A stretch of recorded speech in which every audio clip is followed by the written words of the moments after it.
Welcome to Spark Stories, where entrepreneurs and experts share their brand story and how they found their spark, the spark that started it all. Good morning. Welcome to Live Atlanta Business Radio with Spark Stories. I am your host, Clarissa J. Sparks. I am the founder of Sparks & Company, known as She Sparks, a brand strategy design consultancy. At the core, I am a personal brand strategist, trainer, mentor, and investor for women entrepreneurs. I'm so excited to be here today to kick off the season 2 with our new series, Own It. It is a series where we dive into the everyday operations of inspiring small business owners in our local community. You can listen live on Saturdays at 10 a.m. or play the rebroadcast at businessradiox.com. Not only are we kicking off the season with Own It, we are celebrating Women's History Month. Entrepreneurship is one of the best ways for women to create sustainability and create a strong economic future. And if history has taught us anything, it's that with the proper support, women can help other women jump over hurdles and face and shine. Listen, let's start this month off with a reminder to support women entrepreneurs, whether it's with a message, sharing their page on social media, making a purchase, a partnership, investing. It doesn't even matter. Just support women. Today, I'm supporting one amazing woman entrepreneur. Her name here in the studio today, her name is Kristen Madison. Kristen Madison is a small business owner and business coach. She is a leader of the award-winning FASTSIGNs here in Sandy Springs. It's family-owned, minority, and woman-owned sign and graphics enterprise. Kristen is also the founder of the Madison Coaching Collaborative, a boutique coaching agency dedicated to coaching fantastic clients who leap from corporate 9-to-5 roles into small business ownership. Where there's new business owners, seasoned business owners, Kristen is helped pave the way. Kristen, welcome. Thank you, Clarissa. Happy to be here. Oh, I'm so excited for you today. Kristen, I just want to, say again, thank you for being such a pillar in our community. And I'm excited to have a conversation with you today. I really only have 3 questions. Okay, let's go. We want to know who you are, what you do, and why it matters. So tell us a little bit about yourself. So, Kristen Madison, small business owner, small business coach. I am what I affectionately call a corporate dropout. My background is in law practice, in corporate HR practice. I started out as a government auditor. Oh, wow. Those terms scare us, audit. Right. Well, I was the auditor, and then the law firm snapped me up to actually defend the audit. So there was I guess I redeemed myself at some point. But I have been in the workforce for 20 plus years and jumped from role to role and did very well in each of the roles, had great mentors and advisors, friends along the way, and decided that one day I'm not sure that this is what I want to do, that this is what I was destined to do.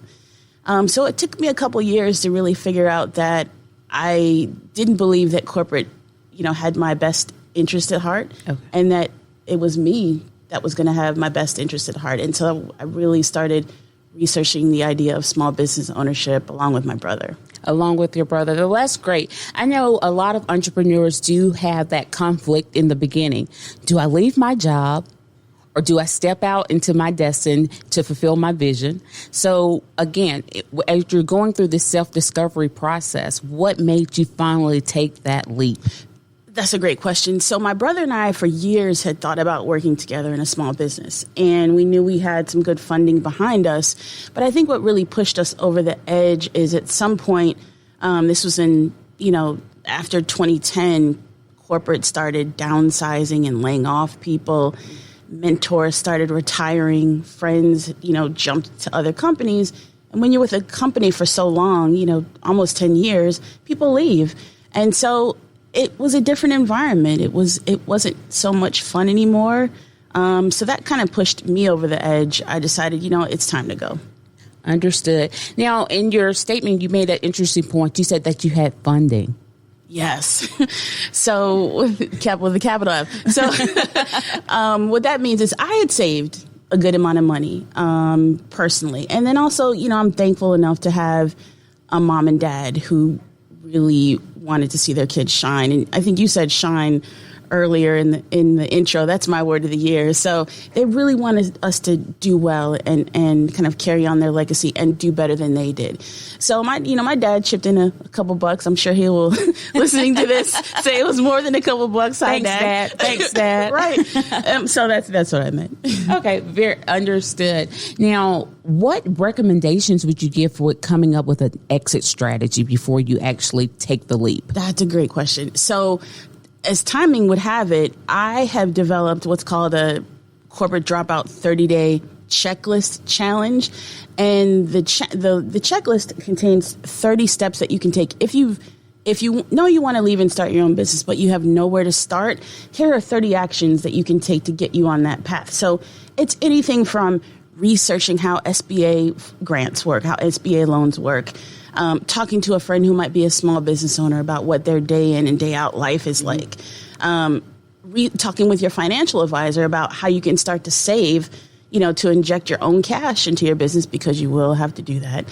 And just 30, common sense, but not too heavy steps that you can take to move in. All right. Yeah, I think that's very important to recognize that you do need an exit strategy before you take the leap, because entrepreneurships, there's so many highs and there are also a lot of lows. And I like you to be prepared in order for when those lows do come, that you can support yourself. Again, it's about building a sustainable business. And so having the resources in place and the actions in place is very important in the foundational start of your business. How long have you been operating FASTSIGNS? We started in March of 2014, so we're just about at 8 years. Oh, wow. Yeah. So you are definitely you're on the journey. On the journey, in it, got the battle scars, yes. Okay. Now, from my understanding, FASTSIGNS is a franchise correct organization. And so that gives you a little bit more structure and support than a startup. What was your decision on going the franchise route versus starting from scratch? Right. So one of the steps on the challenge that I just mentioned is research what kind of business you're interested in, from the ground or franchise. That was a conscious decision we made.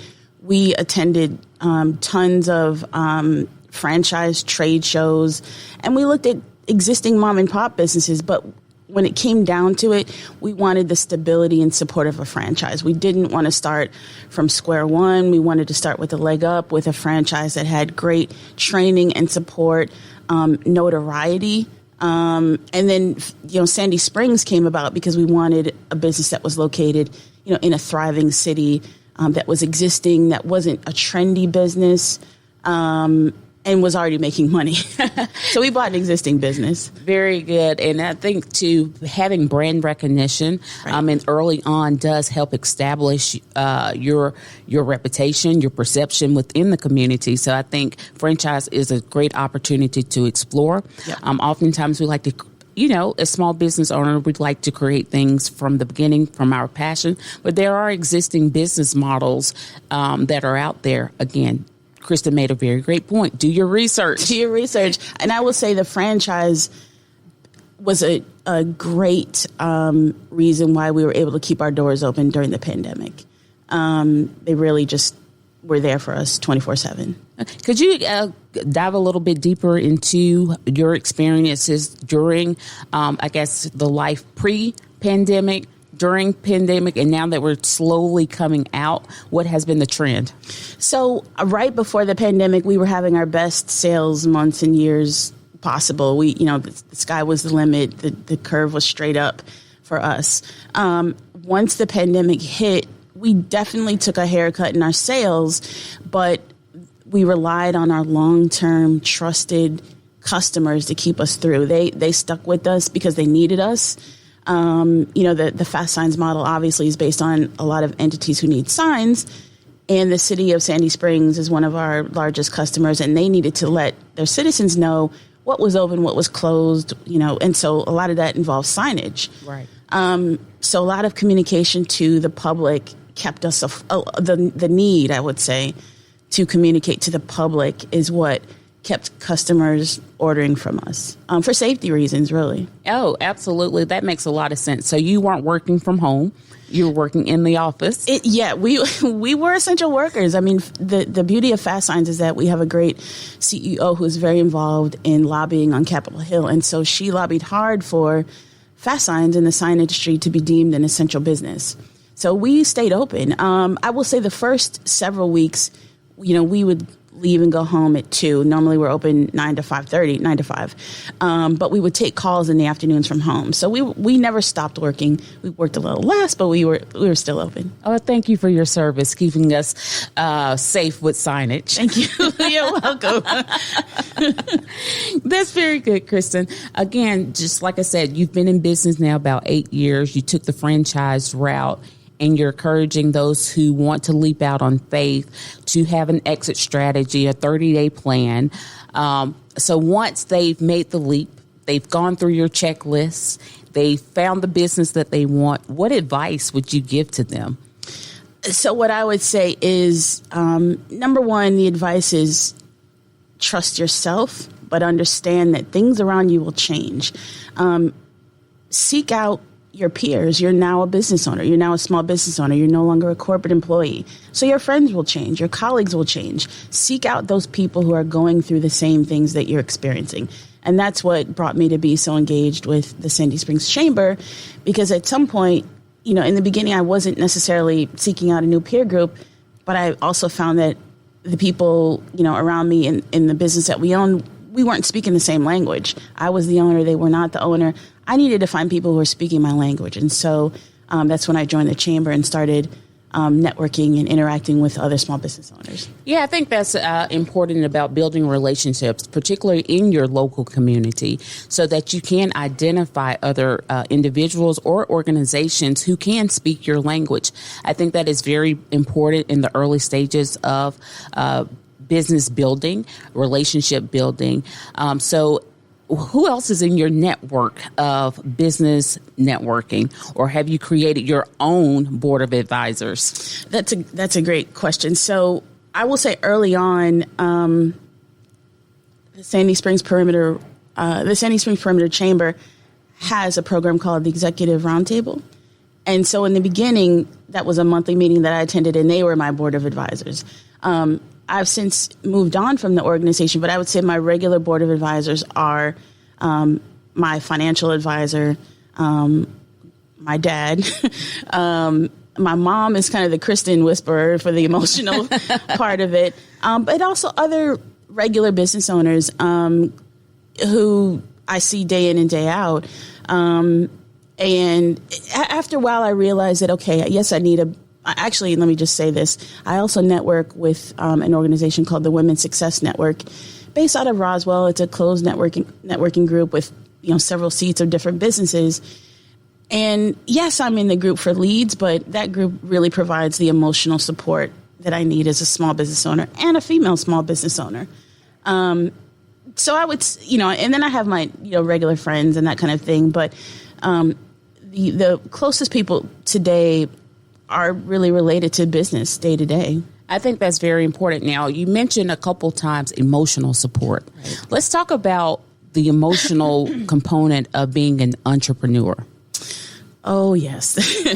the highs and lows, the roller coaster. So I think primarily, having a grasp on your emotions and really being able to understand what you're going through as a business owner is a big deal. I go back to the notion that if you're a business owner and you have friends who are not, or you're interacting regularly with people who are not, they really have no sense of what you're going through. They really can't understand that, the material that you may need to complete a project that's due tomorrow isn't coming in. The vendor doesn't have it in stock, or the customer is just so upset with you and wants a refund and is starting to give you a bad review. Or your cash flow is not great right now. The checks aren't coming in as fast as you want. That creates so much emotional stress on business owners. And I think at some point, probably two or 3 years in, I realized I needed to learn how to manage my emotions and care for myself while all this was going on, because these are things that happen in business every day. That is not going away. Right. So self-care is important. So, it really is. Yeah. So it's great that you do have a strong support system to support you. You called it a roller coaster. I like to call it a merry-go-round. And the merry-go-round, sometimes you have to eventually jump off so that you can find your place. And I think that's very important to, again, put systems in place so that you can jump when you need to take a step back, because it can be overwhelming, consuming, and you have to find that infamous work-life balance. Yeah.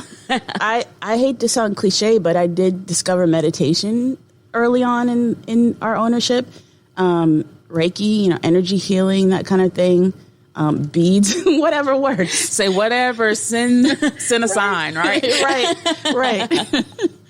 Well, like I said, I think, whatever your choice of stepping back to reflect. Right. I use journaling as a way of self-care. And then, like I said, still trying to find that balance with family, friends, and having an outlet. And so self-care, again, is very important. So I'm glad that we were able to touch on the emotional components of entrepreneurship, because, excuse the way I say, it ain't easy. It is not in the least.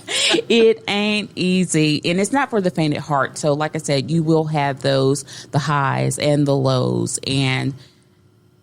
But as women, we are fearless, we're confident, and we make it happen. And so we just, again, on our journeys, it doesn't matter what stage you're in. If you're in the beginning stages, you're mid-business owner, seasoned business owner, you still have to have those systems in place for that strong network and support. That's right.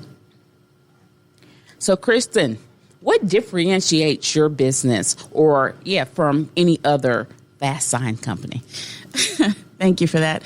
So yes, FASTSIGNS does have multiple franchise locations worldwide. There are 10 plus here in the Metro Atlanta area. But what I think distinguishes FASTSIGNS of Sandy Springs from anybody else is that it has myself and my brother. We are a brother-sister team. If any day you come in the shop, you'll see us there. We are involved in the community. We love the Sandy Springs community. And we're able to work with each other 8 years in. I think that's pretty. That's longer than 8 years. It's a lifetime. It is. It is. If you walk into any FASTSIGNS, you'll get a different response. But there is not a brother sister team in Atlanta, and we're thriving in a community that really took us in.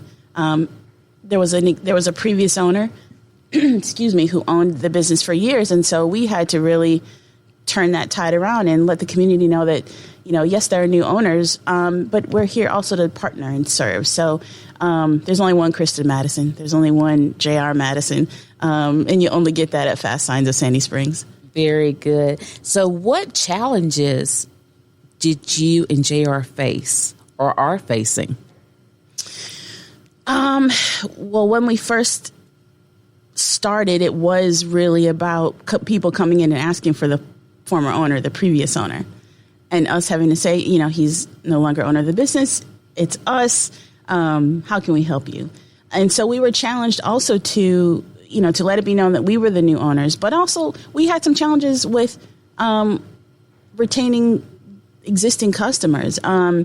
There were some big corporate customers that he had that stuck with us, but we had to work to keep them. There were no guarantees. Okay. So I would say those were the early challenges. What are the current challenges are not working so much in the business. We went down a person during the pandemic, and so it was my brother and I working heavily, and still to this day in the business.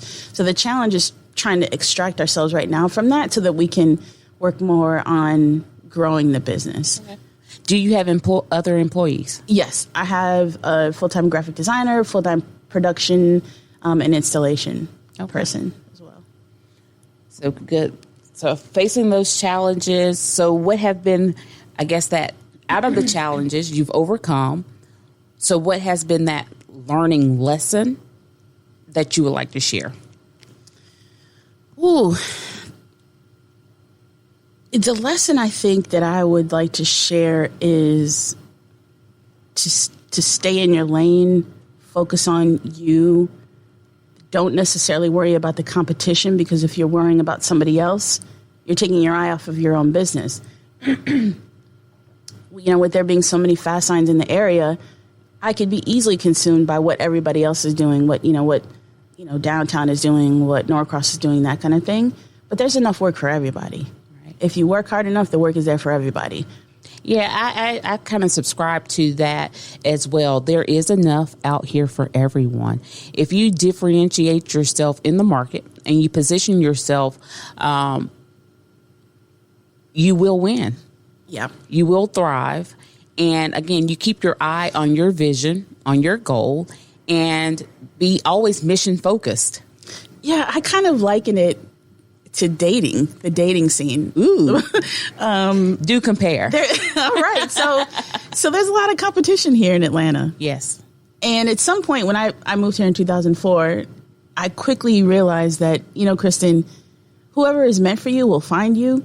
Just keep your head down, keep doing what you're doing, and he will come. And he eventually did. But, it's like the dating scene. I mean, a customer has a choice to go anywhere else for the product that they want. But you just have to have faith in yourself and belief in yourself. Yes, you need to do the business things that will set you apart. But at the end of the day, I'm a big believer in faith. All right. Faith, definitely. I think that is one of the key components that we should embrace as business owners, because it is, again, that high, the lows, the roller coaster, the merry-go-round, whatever you want to compare it to, you still have to believe in what you were told or what you see. And I think that is so important to never forget your why.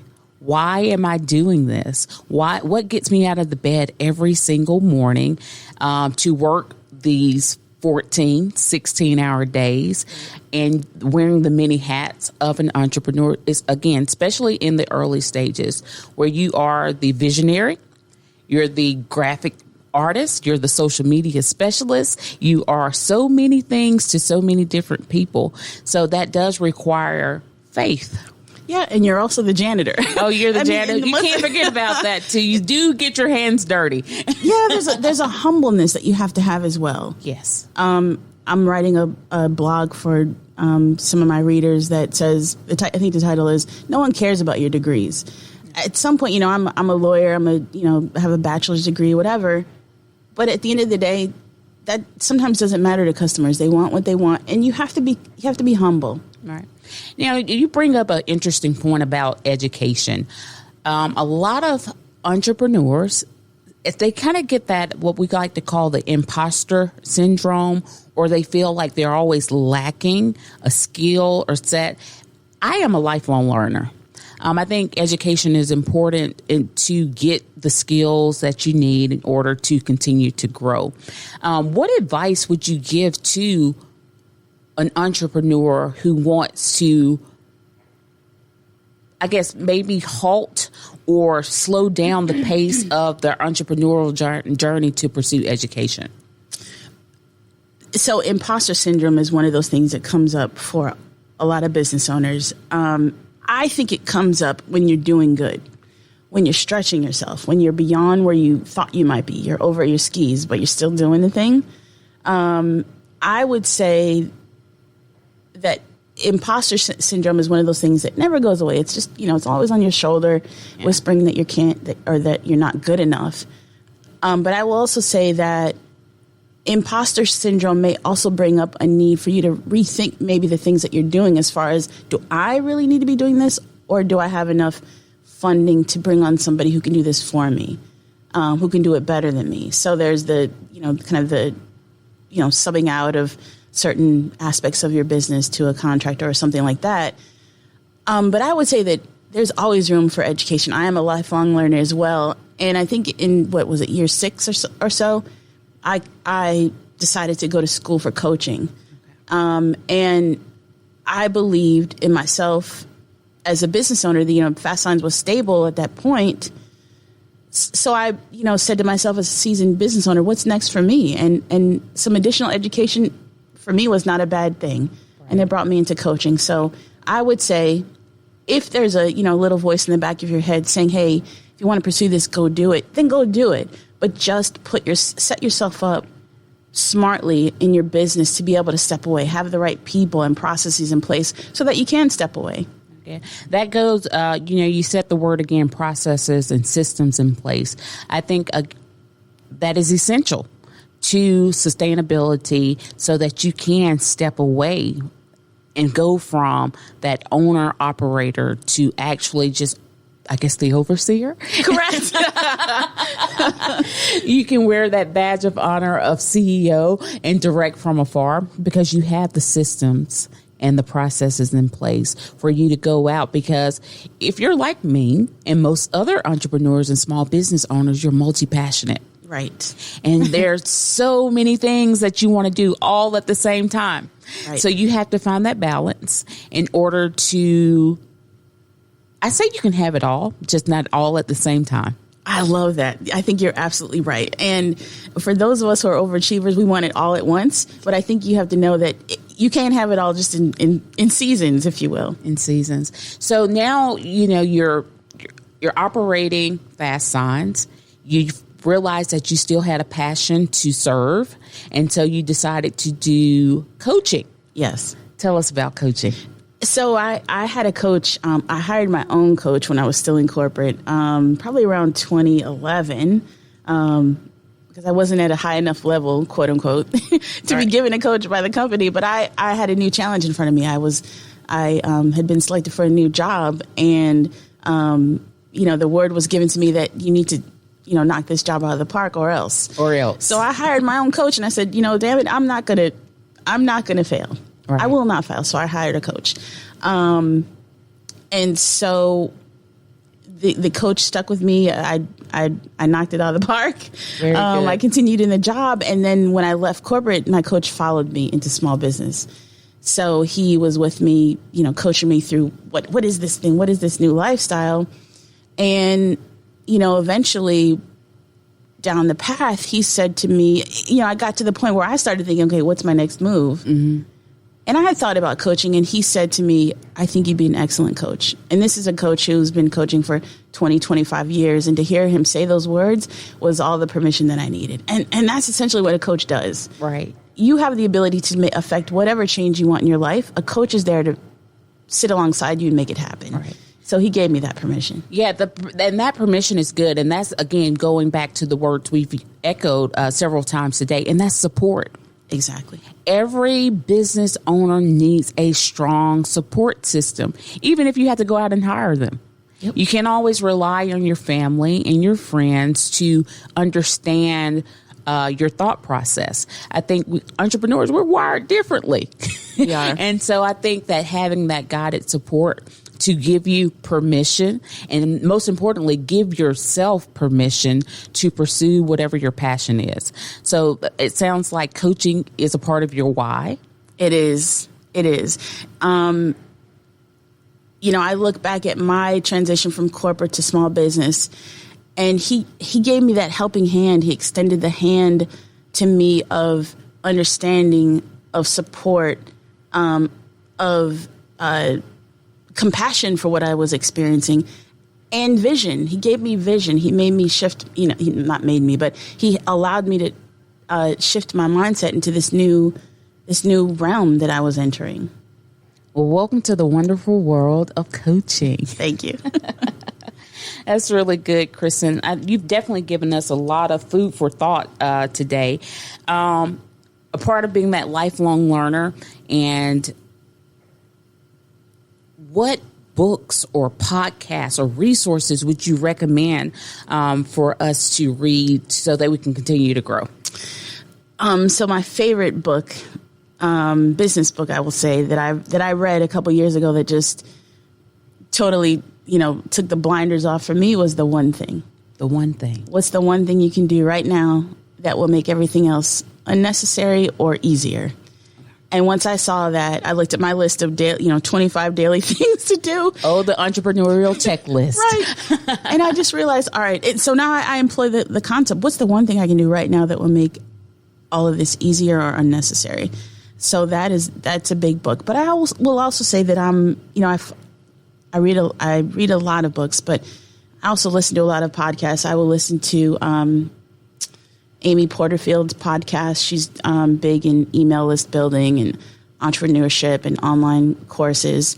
Gosh, there's so many. I honestly will say I'll read a lot of fiction books to kind of turn the entrepreneurial mind off. But the one thing, I'll just give it to The One Thing. Okay, The One Thing. And do you know the author? I know you're going to ask me that. But I think that one or more of the authors is the founder of Keller Williams Realty. Okay. I have a friend of mine who is a realtor, and she actually, we actually had a great conversation about the book, and they use that pretty heavily with their agents. So I'm sorry, the name is escaping me. Gary Keller. Yeah. And Jay Papasan? Yes. All right. Yes. So that's the one recommended book, The One Thing, by Gary Keller. So I'll definitely have to check that out because, again, I'm always looking for inspiration and a little guidance. So that's really good. And then, there, like you said, there's so many podcasts out there who can give you the inspiration or increase your skill set and your knowledge. So I definitely encourage people to tap in, again, with great books and podcasts. Let's see here. What can we do as a community to better support you? Wow, that's really a great question. Thank you so much for asking that. So I would say the way you can help us is really to think about what needs you have as far as a signage need. So if you have an event coming up, whether it's personal or professional, if you have friends who are in the construction business, the property management business, those are heavy core industries that we serve, commercial real estate. If you think about any public place, you cannot navigate it without a sign. Right. So the property managers, the operations managers, the administrative assistants who make all of the signage happen in the facilities that you either work in or visit on a daily basis, or those event planners, those are our ideal customers. Yeah, that's very good. So, in this conversation, you've told us who you are, what you do, and why it matters. Can you give one piece of advice to someone who may not be as far along on their journey and may not have the same resources that you started out with? The one piece of advice I'll give, and it's pretty simple, but it means a lot, is to keep going. When you see that obstacle, find a way or ask somebody for help to get around it. There is a way around it. A lot of people, and myself included, sometimes are afraid to ask for help or hesitant because it'll make us look a certain way, or people, we think people might perceive us in a different way. But it's important to ask for help, but just keep going. The only way, people will get through a marathon is to keep going, one step at a time, one foot over the other. Keep going. That's what I say. Keep going. And as you were saying, keep going. I don't know why Dory came to my head from Finding Nemo. Yeah. Just keep swimming. Keep swimming. Just got to keep swimming and you'll get there. You will get there. And you mentioned the name Dory. Dory Tuggle was one of my biggest mentors when I worked in corporate. And those people who want to see you win are out there. You may not recognize them on a daily basis, but they've been there all along wanting to see you win. So mentors are great advice givers. Yeah. Again, that's about building your own support system, right. Through mentorship, through education, through, just, again, creating those needs and those boundaries that are going to keep you on the journey. Yeah. And going back to what you said earlier about corporate and how to, what to do as far as research for landing in your small business, it is just important to move into your small business, but how you leave your corporate job also is important. So there are mentors that you work with now who can help you make that exit, who can give you advice on, maybe you shouldn't leave now. Finish that big project first. Right. It'll help your resume look even better when you leave. So the exit of your corporate job tactfully is important. Thank you. That is a great reminder, again, for those who are, either thinking of wanting to leave their corporate and to jump or leap into entrepreneurship. Again, establishing and maintaining the relationships that you've built in the corporate world, because they do follow you over into the world of entrepreneurship. They do. I've called on several mentors since I've left. They've helped me execute projects. They've given me business leads. And so mentorship, I believe, is lifelong, and you've got to get the right ones and pick the right ones who jive with you, so to speak. But you can't do it alone. You can't do it alone. For those who are listening, what advice would you give them to selecting a good mentor? So if you're sitting in your corporate job right now, a possible mentor for you is that peer or that leader above you, or maybe even a different department that you've always admired and respected from afar because of how they move and how they operate. And that person also may be the person that gives you that advice that you need, that you may have forgotten. But if you look back, they've given you advice all along. They want to see you win too. So if you sit and just become quiet about who those people are in your business, that's your mentor. And that's the person that you might want to approach. Now, I will say that when you do approach them and when they say yes, it is your responsibility to maintain the relationship. My mentors don't call me. I call them. And so you've got to be prepared to maintain it. Very good. Very good. Lastly, Kristen, how can we continue to follow you on your journey? Where are you in the World Wide Web? Thank you. So my website is MadisonCoachingCollaborative.com, and you can find me on Facebook and Instagram at Madison Coach Collab. Very good. So thank you for sharing who you are, what you do, and why your brand matters. Listeners, please remember to support women entrepreneurs. We just really want to give our hats off today for Kristen for sharing her experience. So go out to social media, tag a woman small business owner, and express your support on her social media platform. Again, I want everyone to create a great day. Thank you for listening to Own It, one of our new series on Spark Stories here at Atlanta Business Radio. Have a great Saturday. Thank you for listening to Spark Stories. If you're looking for more help in gaining focus, come check out our website where you can find episode show notes, browse our archives, and access free resources like worksheets, trainings, events, and more. It's all at www.shesparks.com.